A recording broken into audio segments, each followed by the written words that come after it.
Friends అందరికి నమస్కారం అండి. ఈరోజు చేపలు అయితే వచ్చాయి. చిన్న చేపలు, తెలిపియా, ఇంకా చిన్న చిన్న చేపలు. ఇందులో వేయండి. ఆ ముసలాడు చేపలు తెస్తున్నాడు, వేయండి.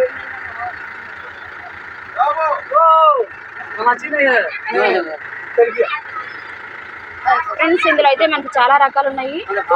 ఇవి బంగుళ మచ్చలు అంటారు. ఆ చేపల్ని మన తెలుగులో ఏమంటున్నారు?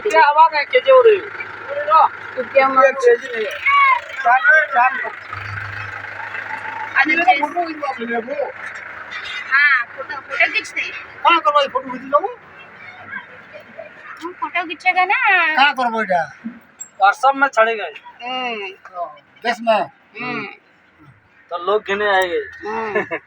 ओहो ये डैडी उठो उठो उठो पकड़ो, जरूर पकड़ो।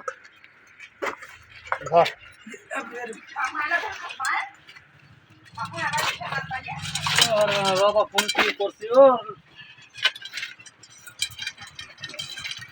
वाटा तुम्हारा